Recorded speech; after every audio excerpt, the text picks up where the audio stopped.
আসন্ন রাষ্ট্রপতি নির্বাচন নিয়ে ক্ষমতাসীন বিএনপি এরই মধ্যে দুটি মনোনয়নপত্র সংগ্রহ করেছে।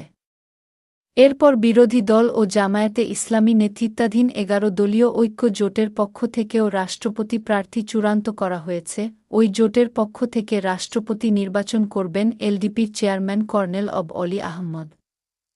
রবিবার ৯ আগস্ট বিষয়টি নিশ্চিত করেছেন জাতীয় নাগরিক পার্টির এনসিপি আহ্বায়ক ও বিরোধীদলীয় চিফ হুইপ নাহিদ ইসলাম।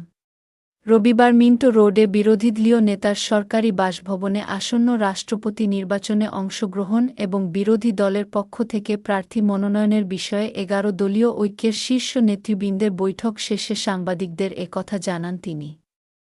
এ সময় বিরোধী দলীয় নেতা ডাক্তার শফিকুর রহমান জানান, জনগণকে ঐক্যবদ্ধ রাখতে এলডিপি চেয়ার এনডিপিকে রাষ্ট্রপতি নির্বাচন করার জন্য মনোনীত করেছে ১১ দলীয় ঐক্য জোট। এলডিপি চেয়ারম্যান কর্নেল অলি জানান, ক্লিন ইমেজ থাকার কারণেই তাকে রাষ্ট্রপতি নির্বাচনের জন্য মনোনীত করেছে ১১ দলীয় ঐক্য, জাতির সাথে বেইমানি করবেন না উল্লেখ করে ১১ দলীয় ঐক্যের কাছে কৃতজ্ঞতা প্রকাশ করেন তিনি।